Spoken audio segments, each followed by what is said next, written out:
I first encountered the concept of the inner child through a podcast. An author described the concept so inspiringly that I began to delve deeper into it, discovering the topic for myself. Finding and understanding oneself might sound simple at first. After all, we can't really say we don't know ourselves. Or can we? Or perhaps I must correct myself. When our parents get to know each other, they already bring a story with them, which belongs to us before we are even planned. In the womb begins the first phase of life in the mother, which represents the first universe of human beings. It still takes my breath away today, how one life can arise from another life. In this phase, the entire environment, starting from maternal emotions to the father and siblings, we participate in everything surrounding us without having been born yet. At birth, we are received by a family system that we will have to deal with throughout our lives. And as we explore the world in our growing age, our life system expands to become one with the world. Each person plays an important role in this game. When I first sensed that something was not right in my life, I didn't want to admit it. Even less did I want to blame my family. Nonetheless, I felt that something couldn't be right. But I simply had no vocabulary for my fluctuating emotions. I was completely overwhelmed. Everyone around me seemed to lead a normal life. I couldn't stand out and just hit pause until I resolved my issues. No, life had to go on. But there's no way around it. Either you confront your and it's only your problem, or you live a double life until you are exhausted, sinking deeper into helplessness, wandering aimlessly and completely lost in the universe. I'm so sorry to be that direct, but this is just the truth. Admitting to oneself that something is not right is no easy feat, because as soon as one consciously acknowledges, and I mean truly acknowledges, that a change is needed, one realizes in that exact moment that it could potentially be a long journey. That's exactly what most people want to avoid. They prefer to stay on the familiar path of life because it is so comforting. Stepping into new territory unconsciously brings fear. Fear of the new, the unknown. Similar to small babies or puppies tentatively trying to venture out of their familiar and protected baby cage into the uncertain freedom. Freedom is frightening because it is closely linked to one's own responsibility. Suddenly, you have to do everything on your own and are responsible for your own emotional life, a role that was typically held by your family, usually parents. Yes, you may be older now, but the internal state of powerlessness, helplessness, the passivity that we were pushed into as children, the freedom that was never gently entrusted to us, is a step that many physically overcame early on. However, internally, emotionally, they have not yet completed it because they are stuck in their childhood, not having closure with the past. There's indeed a difference whether you consciously and freely make your own decisions from the heart, or submit unconsciously to certain guidelines or laws entrenched in your bone marrow, and then make decisions without even noticing it. It all happens unconsciously, don't get me wrong. We all know this too well. We make a decision and later wonder why we did it in the first place. In hindsight, we think we should have recognized it. Yes, but the unconscious mind exerts a tremendous power over us. If it commands you to do something, it knows exactly how to manipulate your actions in such a way that a specific result is the outcome. Sometimes it's creepy, but you don't need to be afraid. There's a part of us that nobody can touch, and that's our unshakable, healthy core. It may be suppressed, but it can never, and I repeat, never be taken or destroyed. Please remember that you always belong to yourself. The question is, how much have you let go of yourself? And do you want to get back? Your will is decisive. Everyone has free will, which can be interfered with, but never taken away.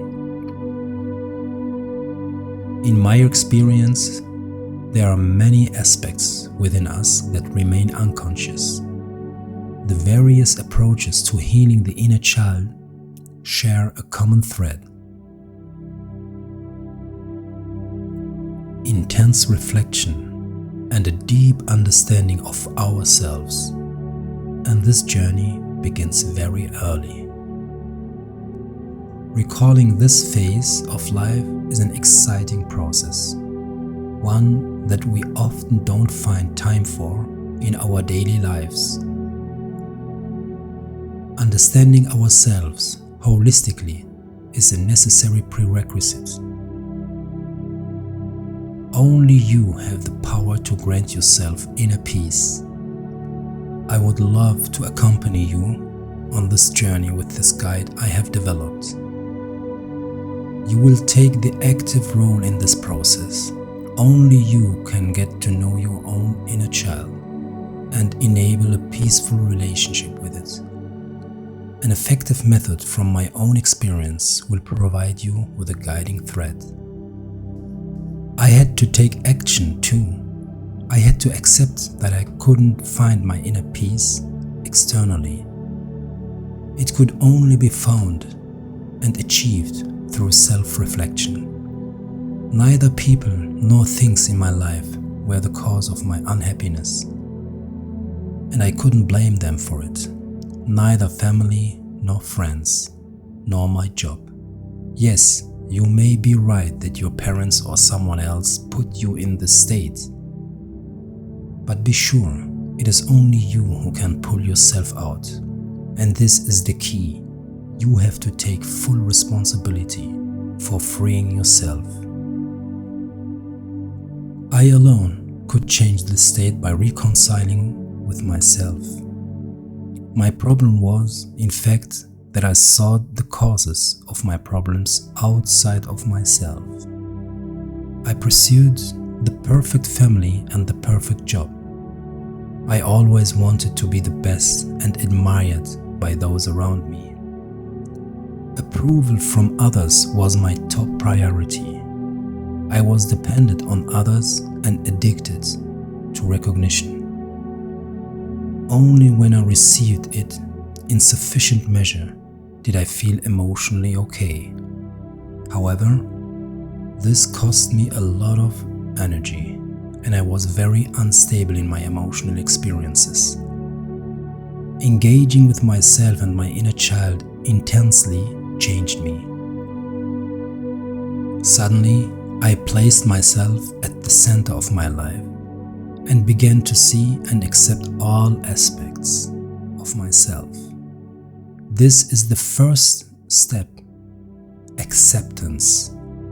Why shouldn't you accept yourself? Who else will, if not you? Ask yourself this question. Who is sitting inside you and doesn't allow you to accept yourself? Please think about this. Somewhere, it doesn't necessarily have to be from your parents, but from somewhere outside, and for any reason, you might have let something into your inner world and willingly given it power over you. This something stands between you and yourself. The solution is simple, but the path is sometimes not. And moreover, the path is often cloudy. Just as you have given someone or something within you your own power, you can reverse it and take it back. Perhaps it's just a primal fear that's preventing you from taking this step. I realized how crucial it was to accept oneself, and that this self-acceptance is more fulfilling than external admiration. The healing of my inner child has healed me comprehensively and brought peace. Effects on my body became evident alongside improvements to my self-respect. I can sleep better and I ruminate less before going to bed. I am more relaxed, experience fewer stomach and headaches, and radiate more serenity. I don't want to spend the whole day telling you how great I'm feeling. I still have weaknesses, and I'll never be able to erase my past. But the difference between then and now is like night and day. I want to tell you about myself so that you can recognize yourself in me and gain motivational strength. Because what I have accomplished, you can accomplish too, without a doubt. Engaging with the inner child has made my emotions and their associated physical reactions clearer, leading to increased satisfaction. Accepting me as I am took some time, and I had to find my own individual approach to it. Researching the inner child and my intense engagement with it deepened my psychological knowledge in this direction. I became increasingly aware of how complex personality is and how many aspects lie dormant within us, often hidden. This realization has had a lasting impact on my daily life. I try to take the time I need for myself. During this time, I enjoy reflecting on my actions, thoughts, and emotions. This way, I nurture the connection to my inner self. This focused introspection and allowing all emotions were the crucial points on my path to inner peace. I had to perceive the needs of my inner child and fulfill them retroactively to make the child within me and thus myself happy. This allowed me to detach from the negative emotions and moods deeply entangled within me, affecting my daily life. I felt light, as if I had shed a burden. It's like after a difficult exam in school, only it's much more enduring.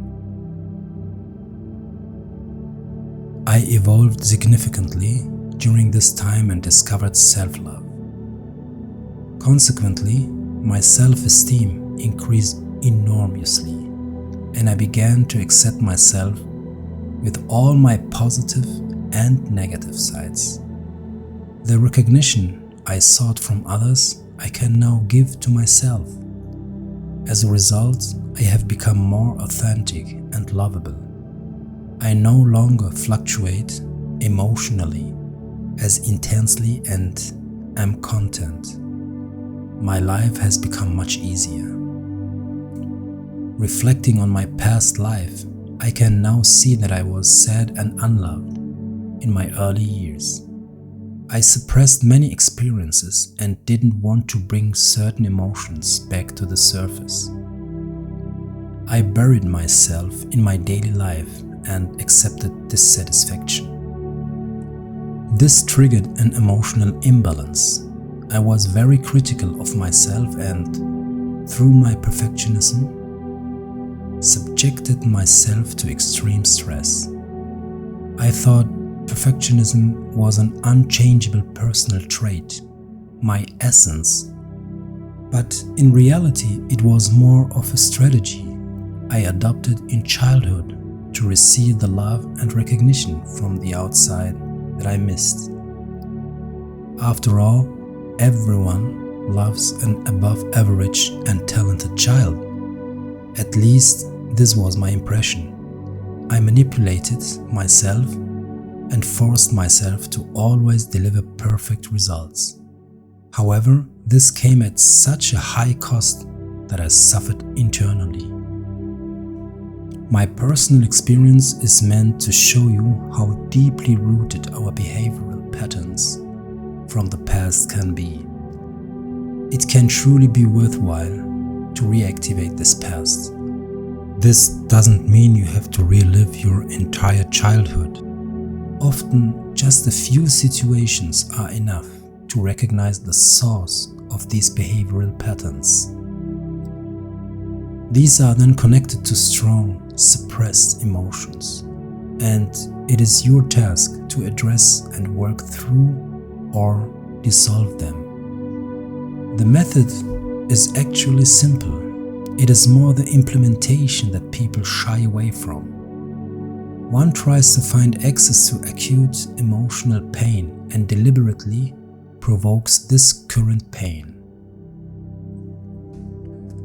Breathing reactivates blocked pain, causing old painful emotions to dissolve and be carried outward through breath almost spontaneously.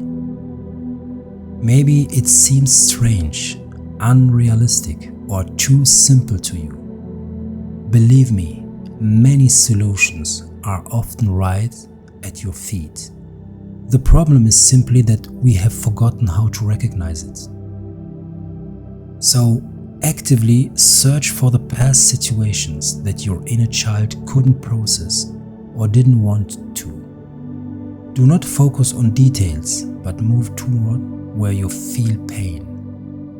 And when you get close, you will feel that healing is initiated as if by itself, and you gradually approach inner peace. In the later chapters, you will find an exercise that accompanied me on this healing journey. Different people supported me on my own journey, inspiring me and helping me create this exercise. You will see how powerful this exercise is. In a short time, it manages to delve deep and touch you sustainably. Before the exercise, it is important to me to prepare you as best as possible for these steps.